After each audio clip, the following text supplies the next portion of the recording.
What's going on, everybody out there in Badger Nation? It is Mike here, and I'm super stoked for today's show because we have someone that I have a lot of respect for on the show going to teach us something that I know I will be sending our customers and our listeners for many months to come anytime they bump into a review issue, because we are talking about reviews with the one and only Andy Lamb. Andy, how are you doing today? Doing well. Thanks for having me, Michael. Yes. You ventured out of the house. You're at a WeWork right now. Yeah. I think it's been cooped up at home, and I like to switch it up a little bit now that WeWork is open. So definitely fortunate and lucky to have this space. That's awesome. Do you get more work done in a co-working space than you would at home? Ooh, that is a good question. It depends on who I'm with, I think. I work with a lot of other e-commerce people, so sometimes we'll bounce their own ideas, sometimes productive, sometimes not super productive. It's a good change of scenery for sure. Nice fresh breath air. Sometimes people say that's the point of going to a co-working space with others. Like, granted, your productivity may be lower, but you will learn, collaborate. There'll be a buzz that can sort of transcend the actual work that you're doing. You'll be able to generate more ideas than you would if you could otherwise. Yeah, no, definitely. The people that I work with are not only just Amazon FBA, but some of them are drop shipping and courses and things like that. So there's definitely a lot of different angles to approach a lot of different things that I would have never thought of. So definitely useful for a co-working space. Yeah. And Andy, I think you have an interesting experience. You sold products yourself, and you still do. And you also do a lot of education. Tell me a little bit about your history and what you do involving the world of sort of Amazon, e-commerce, and what you do day to day. Yeah, I guess so. A bit about me. I was working the 9 to 5, like most people, starting Amazon. I was working in biotech, doing a lot of microbiological, or agricultural work at the U.S. Department of Agriculture. Kind of started Amazon as a side hustle while I was there, partially because I didn't see myself in that field for very long. Then I started selling, and at first, like most sellers, it didn't take off as smoothly as I had expected. But eventually it did kind of take off, and that's when I kind of left my 9 to 5. But now with my Amazon business, well, first of all, I was learning a lot of Amazon off YouTube. So people like Seller Tradecraft, the amazing seller people, there's tons of YouTubers that I used to follow all the time. And I still do, but I think that's one of the biggest things that I found was extremely valuable, like free content that I could really, use. And I think that's where I wanted to go with my personal business. First and foremost, my Amazon brands are what I focus on primarily, but just being able to help others do the same thing.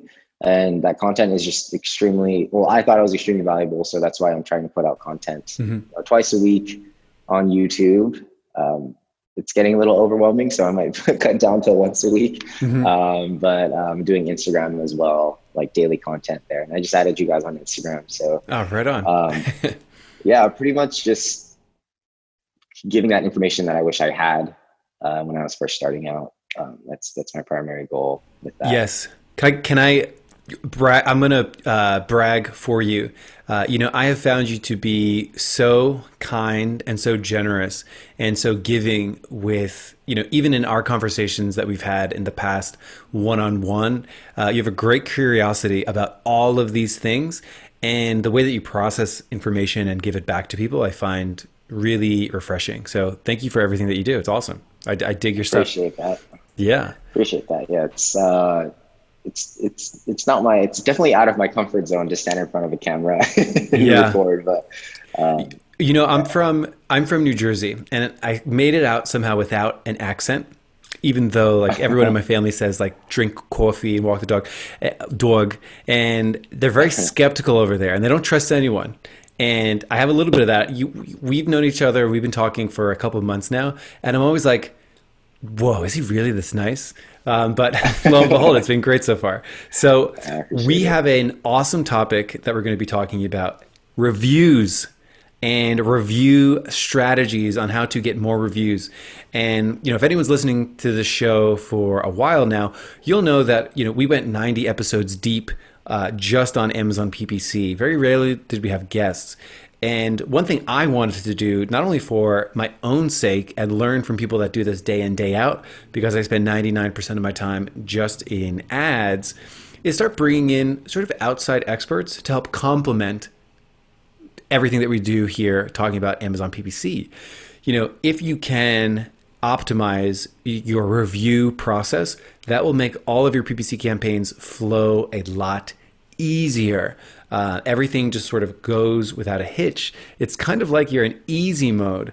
And I'm curious, Andy, in your own experience, learning, because you went through a very, I'm always inspired by people that, just started learning. So I have to imagine there was a time where you did not have your review management game locked in, and you were probably struggling with reviews, and then eventually you sort of cracked the code on it. And talk to me about that change, like that transition that you noticed in your own business when you started going from, I mean, honestly, people, I don't know if you floundered, but a lot of people struggle with getting reviews. So like to go from sort of like struggling to, oh, this is what I do for reviews. Like I know how to do this. There's inputs and I get reviews as outputs. What was that transition like for you? What was that journey like? Yeah. I mean, first of all, like the review game has changed so much in my personal opinion. And I mean, ever since I started selling, which is probably like 2.5 years ago. I mean, even prior to me selling, the review strategy was, I mean, it was so easy for people to get reviews. Like Right. It was a matter of giving out 1,000 units and getting 1,000 reviews the next day. That's just how simple it was back then. And, since then it's been a lot more difficult. Even when I first started selling, there was a big emphasis on review groups. So everybody was kind of flocking to these review groups with like 50 to 100,000 people and just saying, "Hey, here's my product. Does anybody want it? Let's do a swap for a review for a product." And I think one of the biggest things for me in the beginning was, that was how I was getting reviews initially, until one of my products just got wiped of reviews, and I was like, "Oh no, this is the end of the world. What am I going to do now? This is my only way to get reviews." Yeah, it's definitely changed a lot since then. Yeah, those things, Amazon occasionally has these, it seems like every 2 years or every year or so, they have kind of like a review purge. Well, they'll kind of crack down on a lot of people who have been using these against term tactics. And it's definitely changed a lot. But for me, to be honest, it's still been very difficult because Amazon's terms always change. So when I was first starting out, we would go through, or I would do the review follow-up sequence. So the email messaging sequences. So I was using a tool at the time called ZonMaster, where I set up, pre-typed out email templates that would be sent out, every 3 to 10 to 2 weeks after delivery or something like that, just to kind of increase the customer satisfaction rate and increase that customer rapport, as well as eventually ask for a review. For me, that did increase the review rate slightly, but not as much as I would have enjoyed. I think the typical review rate right now is like a 1 to 2 to 3% on average. So for every 100 sales you make, you may get like 1 to 3 reviews, which is slow, especially if you don't have that sales velocity. So I think that's one thing that a lot of people struggle with now. For me, I think that switch that we were talking about is just being able to ask for a review. I think a lot of sellers are coming into the game and just kind of expecting reviews to pile up, but it's just not going to happen, because people are more likely to want to leave a bad review if they have a bad experience with your product as opposed to a good review. And it's very product dependent in that sense as well. Yeah. Yeah. So, you touched on a couple of those mistakes, and that's definitely, I think, where we should start this journey. Let's jump into mistakes and things to avoid when it comes to reviews. So no review groups. I touched upon that. I don't even think that Facebook even allows review groups anymore. Um, I think the last time I looked, I couldn't find any, or the ones that I used to belong to aren't even there anymore. So definitely try to stay away from review groups, just simply because, to my knowledge, Amazon has flagged most of these reviewers as, bad quality reviewers, repeat reviewers, and things like that. So I definitely think that's something to avoid, as well as third-party software. So, I mean, I'm sure that a lot of Amazon sellers, especially if you're new, are getting targeted for ads for, just join our software, pay X amount and get reviews really quickly. I personally have never used it because I've just been super sketched out by these softwares, because chances are they have flagged accounts too. So if Amazon sees repeat flagged reviewers for your product, it's going to, second guess your ASIN, second guess your product. Chances are your reviews might just get wiped, or even the product. So for me, that's definitely something you want to avoid. I know like friends and family is typically a recommended way to get initial reviews. Sometimes I still even use friends and family, but if they're like distant, if they're within your household, that's something that you definitely want to avoid too. Like if you have 2 buyer accounts in your household, I believe Amazon tracks like IP addresses and stuff like that. So if you have your dad leave you a review for your product, it's going to get removed. So things like that. Right. It's almost like I get the sense that Amazon doesn't want you having people that are, in your network leaving you reviews because they view those as biased. I think that's one of the biggest thing that they've come under fire for, just because they've had a lot of people reporting like, fake reviews for all of these products with thousands of reviews. And I think, that's exactly why they just want an honest platform for products that people can trust. So no review groups, even though that's so tempting. Like I always see that as suggested Facebook groups, like leave a review. So no review groups, no asking family and friends. What about if someone has an email list outside of Amazon? Like they have their own Shopify site. They generate their own leads over there. So maybe they have an email list of like 10, 20, 50,000 people. Could they email those people and explicitly say, like, leave us a review on Amazon? I think it's always frowned upon. For me, I definitely try to take the safe route for the longevity of my business. I do have an email list for the business. And whenever there's a product release or a promotion, I'll send a blast email. But chances are, if they're a buyer and you have a quality product out there and they're satisfied with it, they will leave a review on their own. And I do ask them for the review via, request a review, but not in the email where it says, hey, you're only eligible for this free product if you leave a review. That's where you kind of cross that line for Amazon. And that's where if you get like a customer that's unsatisfied reporting the product, that's you risking your business for the most part. Right. And this seems like such a gray area, because in the email, if you're telling your email list, hey, we just released this new product, or whatever it might be, telling them to go buy it, it's like how, like, they would have to know and like trace back the email that you're sending, because Amazon's not inside these people's emails. They're probably not on your on your email list. So like, it's such a fine line almost. Like, does it ever feel like, I mean, you mentioned terms are changing. It must be so exhausting to try to keep up with all these changes. Like, oh no, you can't ask your friends and family. You could use review groups because at one point in time, I feel like that's all people did. And then it's like, if you weren't, you were like sliding behind.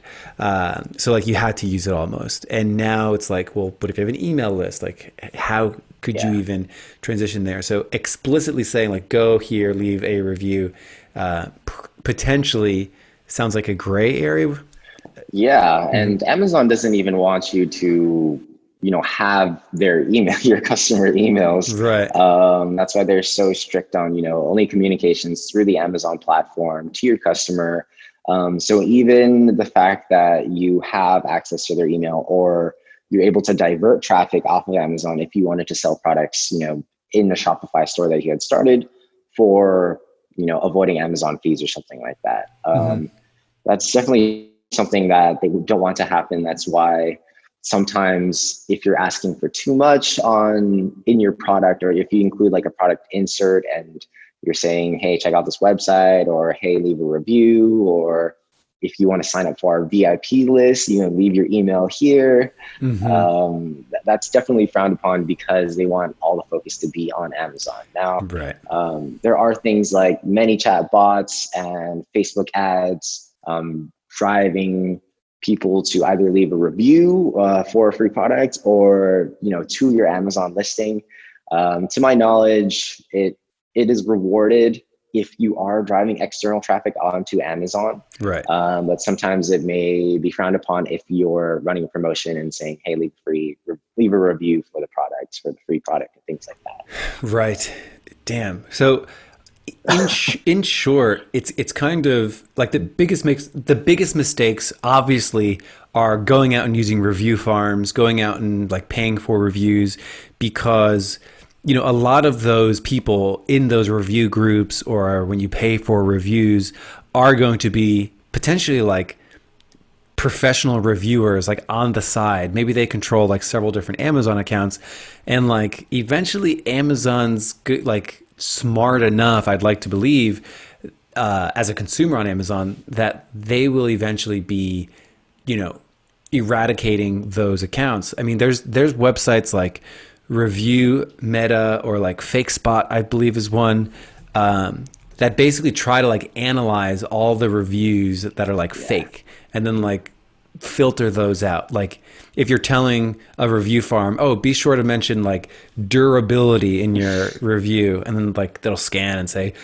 so many reviews had durability entered, in this month, meaning there could be a potential spike. If those third-party apps that people are just sort of putting together for their own desire, I have to imagine Amazon has way more infinite resources to like stomp out review manipulation type things. So yeah. And I think they recently had like a crackdown, because I was reading forums and I noticed a lot of people were getting their accounts temporarily suspended or shut down because of review manipulation. And during these processes, or during these purges, pretty much they do request that you submit a plan of action when you are when you're trying to get your account reinstated. So, during this process, they basically want you to, for lack of better terms, like get on your knees and basically spit out everything that you have been doing, which includes, if you are running third-party services, or that's fascinating, things like that. Because they want to know. They want to be able to pin down exactly, where you're getting these reviews, if you're getting them from like a Chinese bot farm or review farm, things like that. That's like police work. That's like, I don't want you, I want your dealer. Yeah. And from people that I've talked to, they will just like, they'll wait till you just come up with something to tell them, because they want you to feel the pain a little bit. Wow. It's so many times it sounds like if you're trying to build a legitimate business, don't go pay for reviews online. So I think we harped on that pretty good. Just basically, don't be explicit if you're asking people. Amazon generally frowns upon that. That's probably sounds like a gray area, because I have to imagine they're not like inside your email when you're sending it to your own private list that you probably curated through ManyChat or whatever. And then try not to manipulate it with like paid, bought, incentivized reviews and things like that. And so we talked about the mistakes. Now I want to jump over to the strategies on what's actually working now. Okay, Andy, we definitely got those mistakes to avoid. Now I would love to hear, what actually is working right now to have a review strategy that can help people's businesses.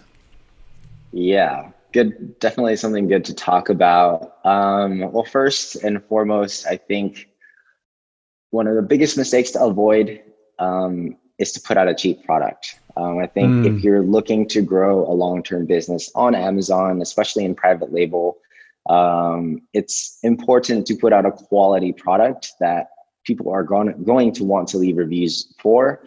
If you're not, delivering a satisfying product, if you're not, shooting to over deliver on your product, chances are you won't get a review for the product, or they'll be less enticed to leave a review for the product. If your main goal is just to make as much money as possible in a short amount of time and put out a cheap product and increase your margins that way, it's more likely that you're going to get a 1 to 2 star review as opposed to the 5-star review that you actually want. Right. So with that said, just some products are naturally more prone to getting reviews as opposed to maybe like a pair of scissors. Unless it's the best pair of scissors that is on the market, people aren't going to say, like, this is the best pair of scissors I've ever used. But if you're putting out like a crappy pair of scissors, they're definitely going to leave the 2-star review or 1-star review. So in terms of strategies, as mentioned earlier, I think you mentioned earlier, I think it's really important to just stay within Amazon's terms. If you want to be in the Amazon game for a long time and have that long-standing business, it's primarily about sales velocity, I think, in my personal opinion. So with that said, with what I said earlier, the average review rate is about 1 to 3%. If you have 100 sales, you get 1 to 3 reviews. But Amazon definitely wants to keep everything on their platform, it seems. So they've come out with the review request, where you can basically go down the list of every single order and request a review within a certain time frame. But as you can imagine, if you're selling hundreds of units a day, requesting hundreds of reviews for every single order is extremely tedious. Even if you had a VA doing it for you, it's extremely tedious. But a lot of the actual softwares, well, the first one that I used is Sellerize. It's a Sellerize Chrome extension. It's actually free, and it's one of the first ones that came out. And it's basically a one-click type of Chrome extension. So it integrates directly with your seller platform. And then you just hit, you sort it by I sort it by the last 30 days, and then I hit the request a review, and it goes and just selects all of the orders to request a review from that are eligible. But recently, I think Jungle Scout and Helium 10 also came out with those, with that extension, as well as Feedback Wiz. So they're definitely out there now. For me personally, that has surprisingly increased my review rate for some of my products. Again, it's very volume dependent. So if one of my products is selling, 150 units to 200 units a day, I've been seeing, 10 to 15 ratings or reviews for that product every single day, which is pretty wild. And it's not something that I had seen previously. But again, it's because of the sales increase for that specific product. Also, with that said, mentioning ratings, it's also super beneficial because people are more likely to leave a rating because it's easier, but it also still shows up as a review. It looks like a review when people are browsing your products. So that's definitely been helping a lot of sellers as well. Yeah, and with Amazon trying to keep everything on their platform, I think another good strategy to get those initial reviews to help that initial sales velocity too is Amazon's early reviewer program, which basically gets you 5 reviews really quickly. I think it's like $60. And if you're not sure what the early reviewer program is, they basically kind of incentivize new products that have below, I think it's 5 reviews, it's at a random, it's a random selection. So when somebody places an order for your product, they may offer like a $2 to $3 Amazon credit to leave a review. So it's Amazon's way of incentivizing reviews. So you're not in a review group. Mm-hmm. And then they also came out with the, sorry, I'm just babbling. No, this is good.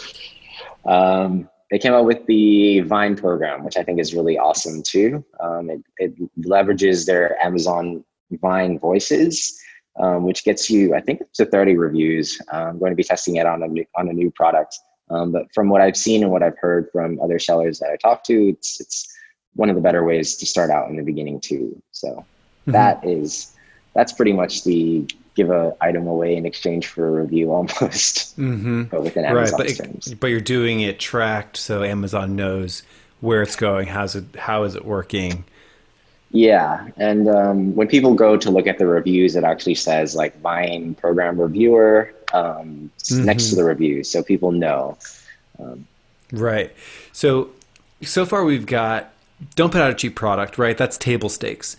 Then there's the request review button inside Amazon. And that sounded like it was a bit of a game changer, you know, because you were mentioning like about 100 sales a day and you were getting like 10 reviews from that, like sending out these emails to people like through the Amazon platform. That sounds awesome. The early review program and the Amazon Vine program. So Amazon definitely sees the gap and the desire to have lots of reviews, and they wanted some kind of mechanism to basically keep people reviewing products, which ultimately I'm sure they have internal data that says like the more active you can train customers on Amazon to be active participants in like the Amazon social side of it, like leaving reviews and participating, like the better. So I'm sure they want to incentivize that engagement from customers too. Yeah, for sure. And I think at the end of the day, if they're making more money, it's going to be a better relationship. So the more social proof that more products have on the actual platform, the more money that they're going to make, because more people are, they see that social proof in the reviews that most products have. So chances are they're going to make the purchase on the spot, or more impulse buyers. And I've heard stories and seen and talked with customers, and you hear stories like this. Somebody leaves a bad review. And then they're typically contacted by the company saying, what can we do for you, or something like that. I have a question, about that. Like, should that be responded to, like in the ratings? Is there a way to contact those customers? What should be said? Should companies be replying to good reviews too? Like, tell me about like the feedback loops that we have available to us, like for responding to potentially bad reviews, and should we respond to good reviews too? Yeah, unfortunately, it's a little difficult. I mean, primarily most people are concerned about the bad reviews that they get. You do have the option of commenting on each bad review. I personally do that with all of my products. If I receive a bad review, I kind of send a quick message and say, hey, we're sorry that you weren't satisfied with the product. If there's anything that we can do to better the situation, that's the type of message that I'll send. I think like 99% of the time they don't respond. Okay. But it's more of like, you make the attempt to. In terms of responding to good reviews, I think it's great that some people are able to do that. Again, I'm not even sure if a lot of the times people see they're often hidden responses. Yeah. So unfortunately, that's that. But in terms of feedback, I released a video on this recently because some of my students had an issue with this, especially if you're first starting out and you get a bad feedback. That kind of messes with your entire account, because it might show 50% poor feedback, and then that might drop your sales velocity or sales volume drastically. So Amazon's pretty good with this, and they're pretty quick to act upon this. So if the bad feedback isn't related to the actual product or isn't related to the brand itself, and it's actually Amazon's fault, they'll probably remove it within a matter of seconds to minute if you just report it. And then if there is a case that you need to open with them to, further, if they don't remove it right away, you can do that. But they're usually pretty good with removing poor rating feedback. Very cool. And in terms of, those, I'm actually looking at a product right now. And one question that I've had our community ask is, like sometimes people mark bad reviews as helpful. And this could kind of get into like the manipulation area, but like sometimes people are, not only do they complain about maybe not being able to really be in control of their reviews, and we've covered some good strategies that people should be doing here on the show so far. What about what are your thoughts on like that helpful button? Like, should people be worried? Like, should they be like telling their like family and friends to like go hit the helpful button on all the good reviews and like things like that? Any comments on the helpful button? Yeah, that's definitely been around for a while. That's been around for a while, yeah. Probably not as monitored as heavily. Maybe, don't quote me. Yeah. It's, I don't know. It's pretty rough for some products, especially because it could drastically affect your sales, because if you get one bad review that a lot of people upvote, that could be the first review and the biggest review that potential customers see. So, if the first review comes up with somebody getting injured for a product, for example, I mean, I'm not going to want to purchase the product. So I don't think Amazon's like cracking down on that super closely. It is something that's easily, manipulated if you just ask, 20 friends to kind of downvote it if you really wanted to, saying that it was unhelpful. It's probably 100% against Amazon's terms. Sure. But it is something that drastically affects listings, but it's probably not something that's regularly tracked. But yeah, that's a tough one, but not a tough one. Yeah, right. Try not to manipulate it. Put out great products. Yeah. So it sounds like, in short, to sort of summarize this, don't manipulate it.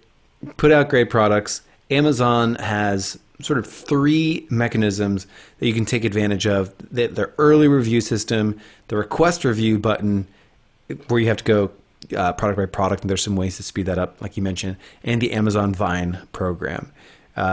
So these seem like good tools that everyone should be deploying inside their business to jumpstart and maintain some of their reviews. Yeah, I'd say so. Again, it's primarily like a volume gameplay. So if you're doing your product research correctly, you're doing the differentiation for your product correctly, and this is primarily based on private label products, but you should be able to get a solid review velocity, especially from launch. So some of my students within the first few months are getting decent amount of reviews that even I wasn't able to get from the beginning, and they're not doing any review groups or family and friends or many chatbots. So this is definitely a review strategy that a lot of people should be using. Getting those initial reviews helps from the program, and then just asking pretty much if it's a quality product. Not most people, but a good percentage of people would be willing to leave a review, in my personal opinion. Boom. Andy, we covered a lot of great stuff. Thank you so much for coming on the show. Where can the good people of Badger Nation out there find you if they want to learn more? Oh, man. So I'm on YouTube. I release videos once or twice a week. You can find that at The Official Andy Lamb, or at The Official Andy Lamb on YouTube. And then the same handle is for Instagram, The Official Andy Lamb. And then if you're interested in a Facebook group that's growing pretty quickly, almost at 1,000 members, we have the Prestige Amazon FBA Mastermind as well on Facebook. Right on. Is there an unofficial Andy Lamb out there? Not yet. Maybe next year. Well, thank you so much for coming on the show, Andy. And for everyone else, we will see you right here next week on the PPC Den podcast. Have a good one.